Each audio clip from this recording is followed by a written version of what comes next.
Grândola Vila Morena, terra da fraternidade,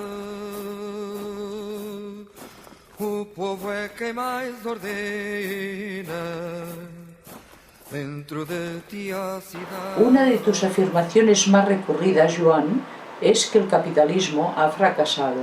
¿Podrías abundar en esta idea? Bueno, yo lo afirmo porque los hechos lo demuestran. Después de cientos de años de capitalismo, ¿dónde está el bienestar de la humanidad? ¿Cómo calificarías a un sistema incapaz de alimentar a Occidente, con decenas de millones de parados y cientos de ellos sumidos en la angustia y la pobreza? El único triunfo del capitalismo consiste en haber logrado que lo de todos sea de unos cuantos. Por lo demás, las crisis del sistema capitalista se vienen produciendo ininterrumpidamente desde su nacimiento. No esperes que eso cambie, antes al contrario, las crisis serán perpetuas porque a la élite ya no le quedan ni burbujas. Además, el escenario actual es peligrosísimo porque al sistema capitalista lo mantienen con vida artificialmente gracias al sobreendeudamiento norteamericano. Fabrican toneladas de dinero sin conexión con la economía real. ¿Qué pasará cuando los norteamericanos dejen de fabricar billetes o los demás dejen de comprarlos? No quiero ni pensarlo. Ten en cuenta que en los últimos 30 años el sistema capitalista ha matado a más de 1.000 millones de personas. La Segunda Guerra Mundial mató, mientras duró, a 10 millones de personas anuales. Pero el capitalismo mata cada año a más de 36 millones. No olvidemos que el capitalismo no es más que una burbuja tras otra. ¿Qué fueron el mercantilismo, el colonialismo, la trata de esclavos, las revoluciones industriales y el mismo estado del bienestar, sino grandes burbujas y crisis? A las crisis capitalistas les dan nombres para camuflar a la verdadera crisis, la del sistema capitalista. Un fraude basado en dos mentiras, que sería inacabable el número de mercados donde robar y el de clientes al que esquilmar. ¿Me estás diciendo que el capitalismo está a punto de colapsar? No. El colapso del capitalismo no lo esperes para pasado mañana porque ya se produjo durante el siglo XX. Lo que estamos presenciando ahora es la agonía de una élite que morirá destruyendo y matando. La Inglaterra eufórica de finales del siglo XVIII y primeros del XIX, masturbándose con la mano imaginaria de Adam Smith, con la que ellos serían más ricos que nadie, ha acabado con un sistema productivo superado por otras naciones, sin mercados donde colocar lo poco que producen y un sistema financiero quebrado. Sobreviven de la especulación, pero esto se acabará.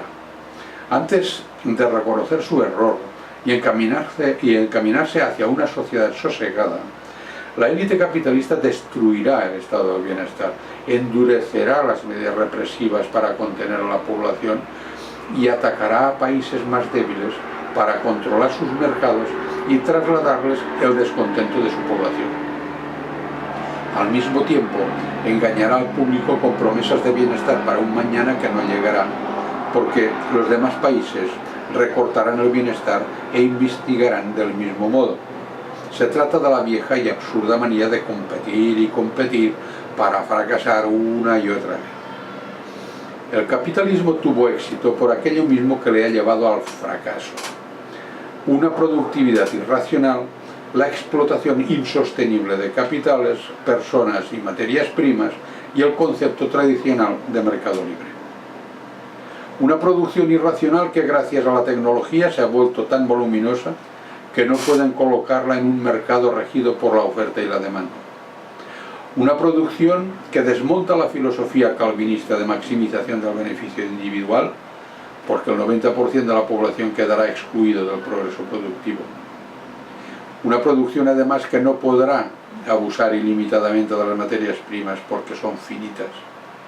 El nuevo sistema que sustituirá al capitalismo, si la humanidad no quiere entrar en un proceso bélico de exterminio, deberá pasar por encima de los cadáveres de la élite porque ya no podrá fundamentarse en una organización piramidal y clasista como la actual, sino en un sistema horizontal formado por individuos trabajando en red, en busca de la satisfacción colectiva. Las naciones desaparecerán a través de grandes uniones territoriales, mientras surgirán con fuerza las pequeñas comunidades definidas por el lugar geográfico en el que vivan.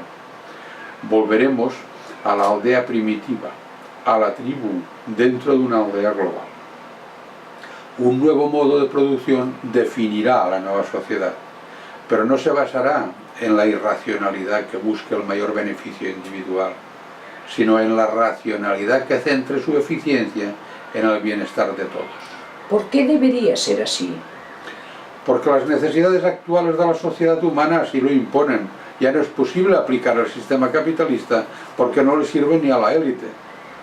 Te aseguro que la élite mundial está buscando soluciones para seguir robando y explotando a la mayoría. En las reuniones del G20 se rompen los cuernos intentándolo, pero de momento su idea más original consiste en seguir fabricando dólares y en convertir la crisis del 2007 en un pretexto para reducir los costos del sistema capitalista y de este modo prolongar su agonía. Reducirán el número de trabajadores activos, desmantelarán su bienestar, arrinconarán a los marginados, recortarán la solidaridad internacional y engordarán los presupuestos bélicos y policiales. Puedo asegurarte que la élite está dispuesta a sacrificar el mundo entero antes que renunciar a sus privilegios. Esta es una de las razones por las que el conflicto está asegurado. La guerra entre esa minoría y el resto de la humanidad es inevitable. Empecémosla cuanto antes porque eliminar a la élite y cambiar de sistema son las tareas más importantes y urgentes que tiene la humanidad en este momento. Supongo que un fracaso tan estrepitoso como el capitalista exige muchos errores y muy grandes para ser explicado. No hacen falta errores. El fracaso forma parte de la esencia del capitalismo, porque fue creado por la élite y para robar a la mayoría. Por definición, es un absoluto fracaso para el género humano y para el planeta Tierra. La élite decidió que su objetivo era enriquecerse robando a la mayoría, y eso se lo proporciona el sistema capitalista. Un sistema constantemente renovado por economistas mamones que, casualmente, son los más laureados. Has de saber que el éxito de una teoría económica depende de los intereses que defiende, que coinciden siempre con los de la clase dominante. Creo que los estudiantes franceses de 1968 también se referían a eso cuando decían «el arte es mierda». Por esta razón, tuvo éxito Adam Smith, el principal teórico de la economía liberal y una revista al servicio de la élite inglesa de finales del siglo XVIII. Su teoría se ha demostrado absolutamente falsa, porque buscando el interés individual jamás se consiguió el bien común, mientras que su mano invisible era la garra de la élite para robar al público. Lamer el culo ganador siempre ha sido rentable para quienes se dedican a las letras y a las ciencias. La competitividad que reclamaba Smith en un mercado libre y universal tampoco existió, porque eliminar al competidor fue la primera preocupación de los interlocutores que operaban en dicho mercado. Los resultados han sido decepcionantes y la sociedad vive como en la Edad Media. Grandes fortunas cada vez más concentradas dominan y disfrutan de todos los privilegios, mientras que el resto de la población se debate entre la exclusión y la supervivencia.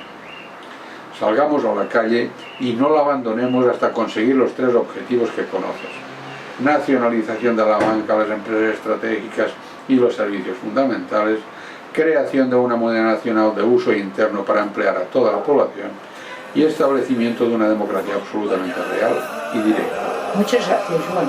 A ti. Assombrando uma que já não sabia a idade.